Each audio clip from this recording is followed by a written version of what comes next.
Welcome to This Day in His Story, created by American Heritage Worldwide.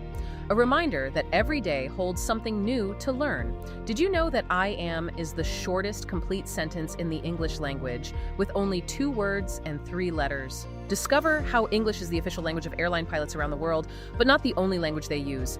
Learn how the sentence, "The quick brown fox jumps over the lazy dog," is a pangram, because it uses every letter in the alphabet. If you are the type of person who really lives by the calendar, you might have noticed that a very specific, often overlooked, and let's be honest, often feared holiday is looming just 2 days from now. That's right, March 4, National Grammar Day. National Grammar Day. Just saying those words out loud, I can almost feel the collective blood pressure of our listeners spiking right now. It does carry a certain baggage, doesn't it? Oh, absolutely. You hear grammar, and you don't exactly think party. You think about red ink bleeding all over a term paper you wrote in the 10th grade. You think about some strict teacher tapping a ruler on a desk because you ended a sentence with a preposition. Which, by the way, is a rule that isn't actually a hard and fast rule in English, but we can save that specific argument for another time. See? Even the rules have loopholes. But here's the thing. We've been reading through a really fascinating stack of materials for today's deep dive. We've got this guide called The Architecture of Articulation, along with a bunch of linguistic research papers and educational resources. And the big takeaway from all of this isn't about punishment or red pens. It turns out grammar is actually, well, it's kind of the operating system of the human mind. That is the perfect way to frame it. The operating system. Yeah, if you strip away all that school trauma we just mentioned, grammar is simply the entire system of our language. It's the architecture, the classes of words, the inflections, the functions. It's the structure that allows us to manage the sheer volume of data we process every day. I mean, do you know how many words are currently in the English language? I saw this number in the notes we went over, and it completely blew my mind. It's over 1 million, right? Over 1 million words. Why? Imagine being given a toolbox with 1 million different tools in it, but there are no shelves, no labels, and you don't get an instruction manual. That is what English is without grammar. It's just noise. Right. It's just 1 million random tools. So the mission today isn't to give anyone a spelling test. Definitely not. We aren't going to grade you. Our goal is to explore the system itself. We're going to look at the biology of how babies somehow learn this really complex code before they can even walk. We'll look at how modern technology, specifically texting, might be rewiring our brains.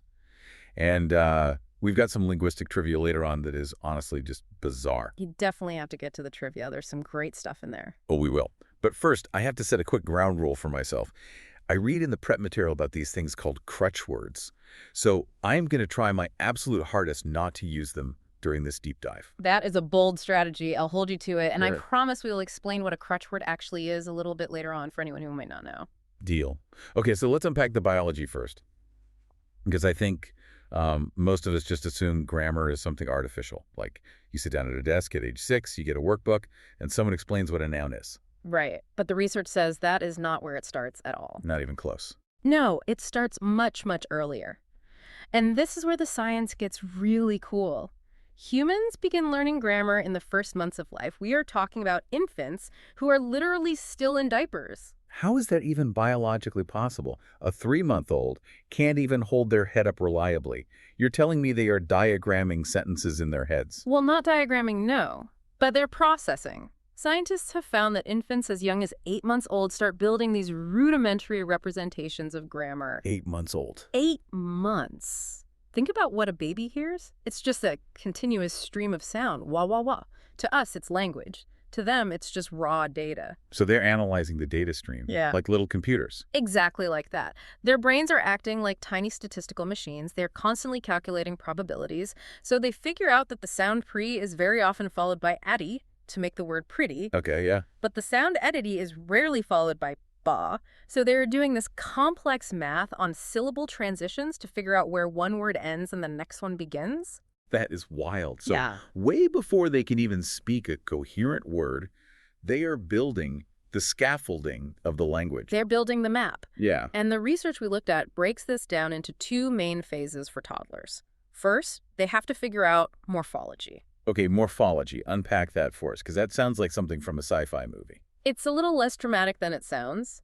Morphology is basically just decoding. It's figuring out the basic forms of words. Give me an example of that. Sure. It's a toddler realizing that cat is the animal walking across the room. But if you add a tiny S sound to the end, cats, now there are two of them, that little S is a morphological tag.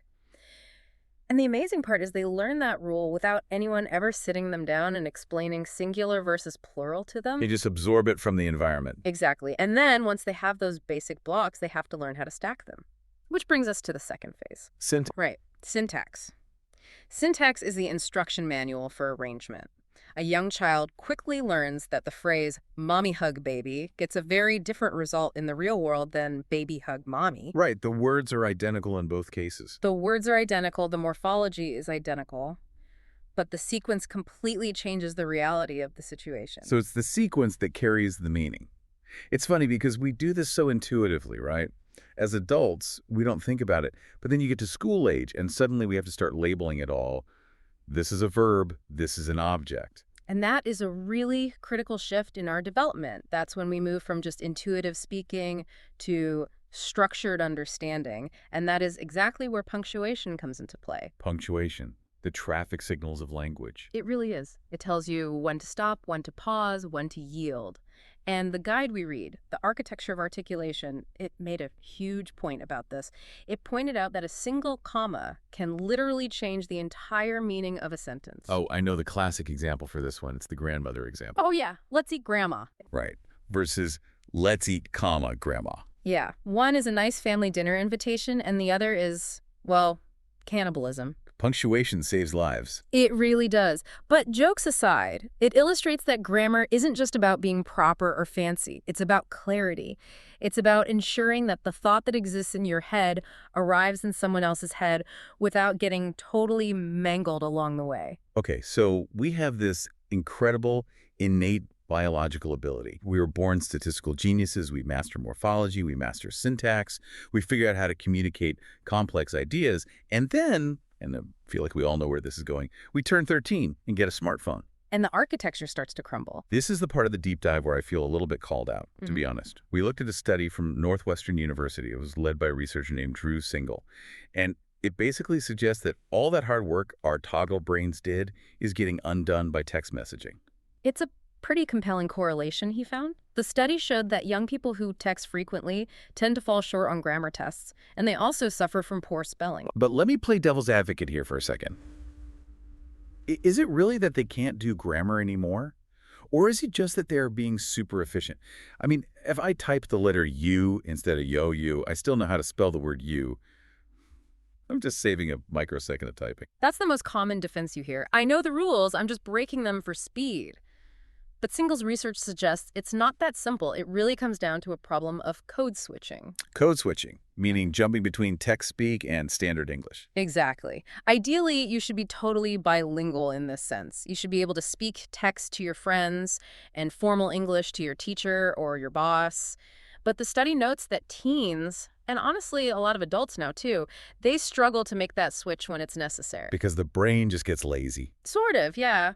If you spend 80% of your day ignoring the rules, those rules just start to fade from your active memory. So the shortcuts become your default setting. Right.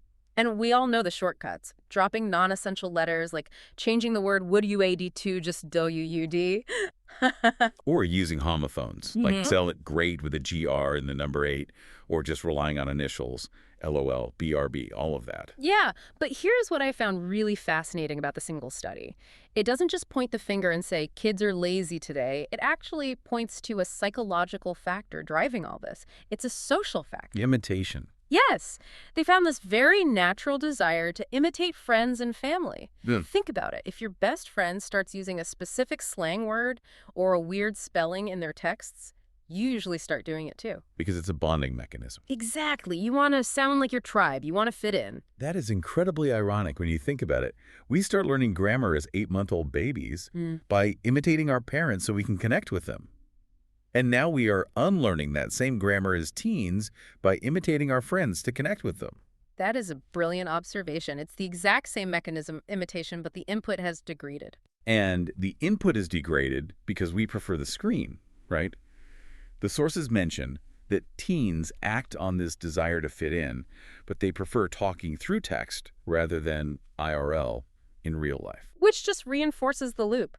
If the vast majority of your communication happens in this broken dialect, that dialect eventually becomes your primary language. You literally start thinking in text speak.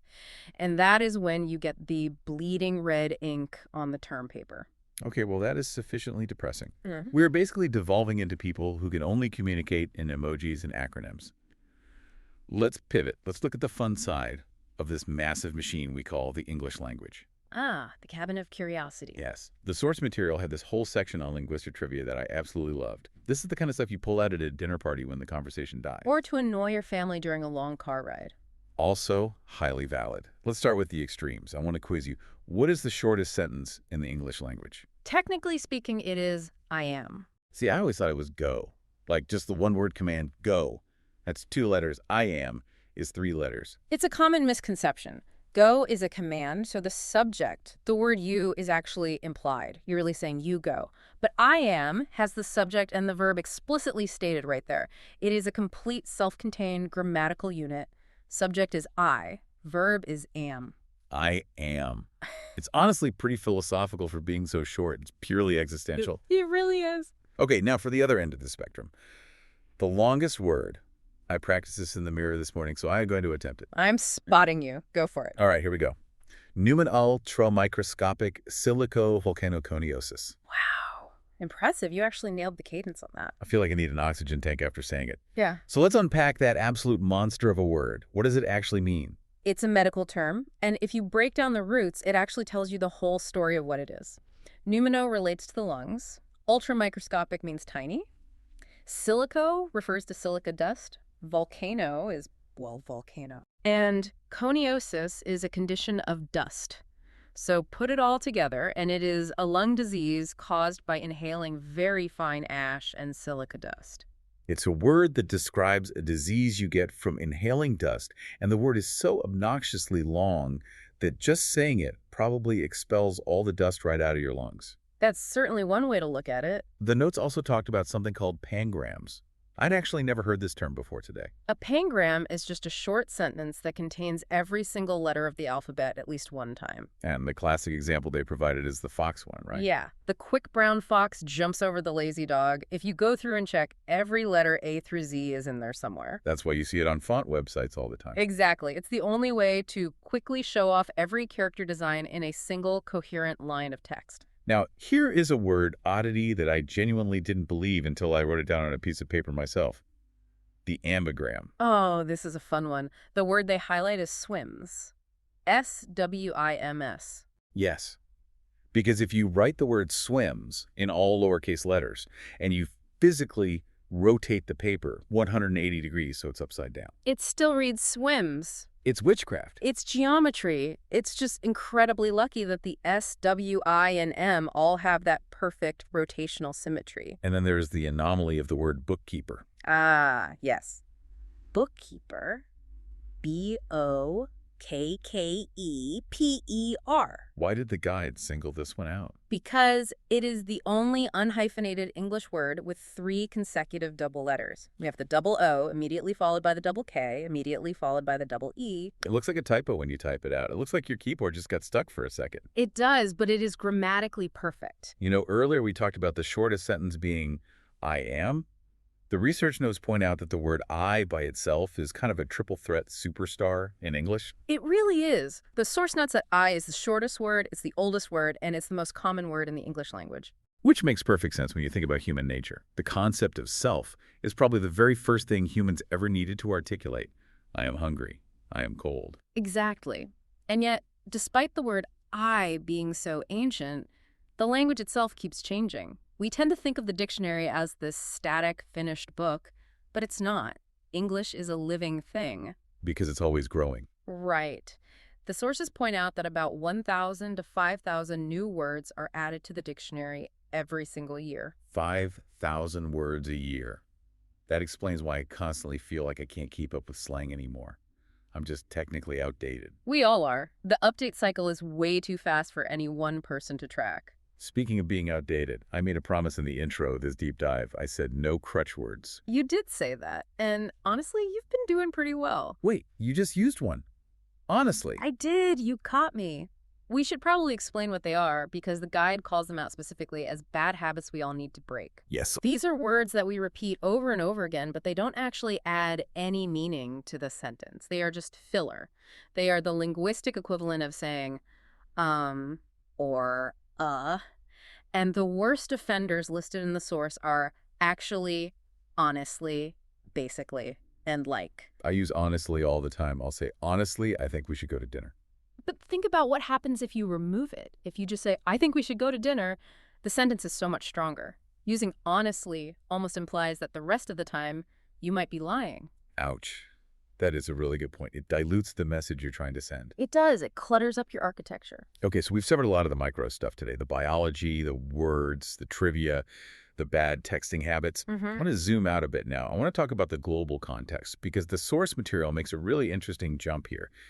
It goes from fun facts to literal life and death situations. Right. It brings up aviation English. Yes, because if you are a pilot, grammar isn't just about getting an A in your high school class. It's a strict requirement. English is the mandatory international language of aviation.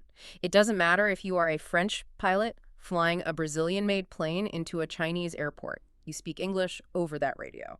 And that's purely for safety, right? Total standardization. Exactly. You need a completely standardized protocol so there's zero ambiguity in the air. But, and the source notes a really interesting reality check here, even though it is mandatory, human nature still kicks in. How so? Well, pilots and air traffic controllers still commonly switch back to their local languages when they are operating in their own regions, despite the rules. So the rule is absolute on paper, but the reality in practice is messy. As is almost always the case with language, we crave the structure of the system, but we often revert back to what is easiest and most comfortable for us. This tension between the rules and our actual character brings us to the final, and I think the most surprising part of the research we read. We've talked about biology, we've talked about technology, but the architecture of articulation ends on a very philosophical note. It gets almost spiritual at the end. It really does. It argues that language is fundamentally a reflection of character. There's this quote from the text that really stuck with me. It says that how you communicate reflects who you are as a, and I'm quoting directly here, son or daughter of God. It's a very heavy statement. It shifts the entire conversation from, is this grammatically correct, to, is this morally sound? Right. It suggests that using clean and intelligent words isn't just about trying to look smart to other people. It's actual evidence of a, again quoting here, bright and wholesome mind and spirit. It's the idea that your internal state and your external expression are deeply linked. If your mind is orderly and wholesome, your speech is going to be too. If your speech is sloppy, lazy, or crude, it suggests your inner architecture is probably a bit messy too. It reminds me of that old saying, cleanliness is next to godliness, but applied to the words we use. Exactly. And the guide gives some very practical advice based on this philosophy. It says we should actively choose friends who use good language. Which circles perfectly back to the Northwestern texting study we talked about earlier. It does. Remember the whole imitation factor.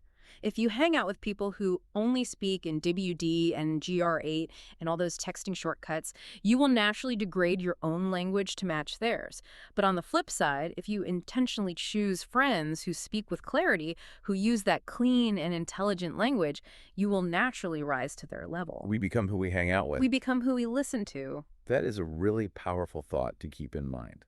So let's try to bring this all together for everyone listening. We've been all over the map today. It's definitely been a journey. We started with the innate biological genius of babies, those 8-month-old statisticians building the code of language from scratch without any help. We looked at the Northwestern study and the real risk of eroding that code through lazy texting and social imitation. We marveled at the weirdness of words like bookkeeper and incredibly long lung diseases. And we ended on this profound idea that language is ultimately a choice. It's a reflection of our spirit. It's the system that truly connects us. So here's a final provocative thought for you to take away.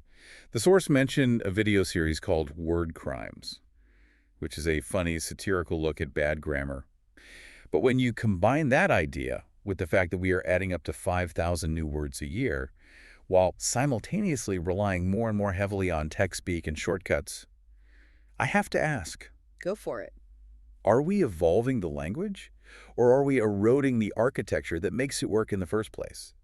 We have more words available to us than ever before. We can communicate across the globe faster than ever before. But are we actually making less sense? That is the ultimate question. We are adding all this volume, but are we losing the core architecture? Something to mull over while you type out your next text message? Maybe, just maybe, take the time to spell out the word would, just for old time's sake. I think that's a great idea. Treat your words with a little respect. Have a very happy early National Grammar Day to you all. Speak well and write well. We'll see you on the next Deep Dive. Thank you for joining us for this day in His story. May the lessons of yesterday inspire you to see God's hand today and to play your part in His story now. For more faith-based learning, visit ahsworldwide.org, the homeschool for faith and family.